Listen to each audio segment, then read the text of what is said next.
ସାଙ୍ଗମାନେ ଜୟ ଜଗନ୍ନାଥ। ଆସନ୍ତୁ ଜାଣିବା କେତେବେଳେ କେଉଁ ନାମ ନେଇ ମନ୍ତ୍ର ଜପ କଲେ କ'ଣ ହୁଏ। ଔଷଧ ସେବନ ସମୟରେ ଭଗବାନ ବିଷ୍ଣୁଙ୍କ ନାମ ନେଇ ମନ୍ତ୍ର ଜପ କଲେ ଶୀଘ୍ର ଆରୋଗ୍ୟ ଲାଭ ହୁଏ। ଓଂ ବିଷ୍ଣୁ ବିଷ୍ଣୁ ବିଷ୍ଣୁ ମମ ଶରୀର ଆରୋଗ୍ୟମ୍ ନମଃ। ବିଦେଶ ଯାତ୍ରା ସମୟରେ ଭଗବାନ ବିଷ୍ଣୁଙ୍କର ଜଗନ୍ନାଥ ନାମ ନେଇ ମନ୍ତ୍ର ଜପ କଲେ ଯାତ୍ରା ଶୁଭ ଫଳ ହୁଏ।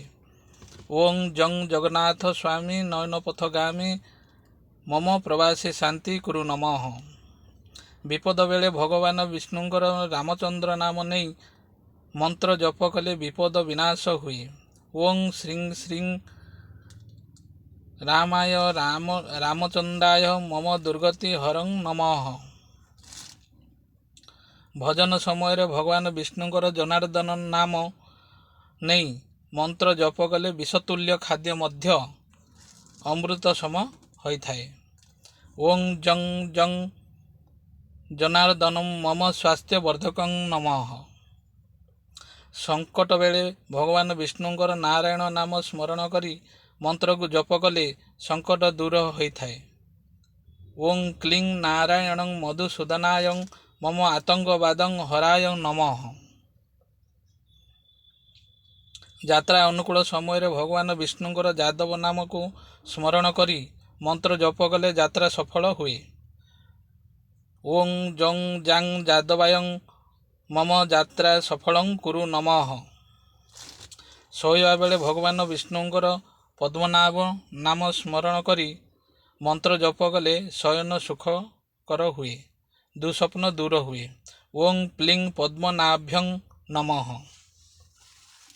ବିବାହ ସମୟରେ ଭଗବାନ ବିଷ୍ଣୁଙ୍କର ପ୍ରଜାପତି ନାମ ସ୍ମରଣ ପୂର୍ବକ ମନ୍ତ୍ରକୁ ଜପ କଲେ ଦାମ୍ପତ୍ୟ ଜୀବନ ସୁଖମୟ ହୁଏ। ଓଂ ପ୍ରଜାପତି ଋଷି ଅନୁପମ ଅନୁଷ୍ଟୁପ୍ ଛନ୍ଦ ମମ ଦାମ୍ପତ୍ୟ ସୁଖମ ଭଗଂ ନମଃ। ଯୁଦ୍ଧ ବେଳେ ବା ସଂଘର୍ଷ ବେଳେ ଭଗବାନ ବିଷ୍ଣୁଙ୍କର ଚକ୍ରଧର ନାମ ସ୍ମରଣ ପୂର୍ବକ ନିମ୍ନ ମନ୍ତ୍ରକୁ ଜପ କଲେ ଯୁଦ୍ଧ ସମୟରେ ଜୟ ହୁଏ ଓ ଶତ୍ରୁ ଦମନ ହୁଏ।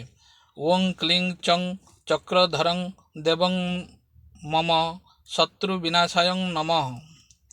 ତୀର୍ଥଯାତ୍ରା ବେଳେ ଭଗବାନ ବିଷ୍ଣୁଙ୍କର ଈଶ୍ୱର ନାମ ସ୍ମରଣ ପୂର୍ବକ ମନ୍ତ୍ର ଜପ କଲେ ତୀର୍ଥଯାତ୍ରା ସଫଳ ହୁଏ। ଓଂ ଶ୍ରୀଂ ସଂ ଈଶ୍ୱରାୟଂ ମମ ତୀର୍ଥଯାତ୍ରା ସଫଳଂ କୁରୁ ନମଃ। ଅରଣ୍ୟକୁ ଗଲାବେଳେ ଭଗବାନ ବିଷ୍ଣୁଙ୍କର ନରସିଂହ ନାମ ସ୍ମରଣ ପୂର୍ବକ ମନ୍ତ୍ରକୁ ଜପ କଲେ ଅରଣ୍ୟର ସର୍ବ ବିପଦ ଦୂର ହୁଏ। ଓଂ ସର୍ବେଶ୍ୱରଂ ନରସିଂହଂ ମମ ବ୍ୟାଘ୍ର ସିଂହ ଜନ୍ତୁ ସର୍ବଭୟ ନିବାରିତଂ ନମଃ। ଏହି ମନ୍ତ୍ର ଆପଣମାନେ ଗଲାବେଳେ ଯେଉଁ ଶୁଭ କାମରେ ଯାଉଥିବେ ସେହି କାମକୁ ଗଲାବେଳେ ଆପଣମାନେ ଏହି ମନ୍ତ୍ର ଯଦି ଉଚ୍ଚାରଣ କରିକି ଯିବେ ଭଗବାନଙ୍କୁ ସ୍ମରଣ କରିକି, ତାହେଲେ ଆପଣଙ୍କର ସବୁ କାମ ଶୁଭମୟ ହେବ।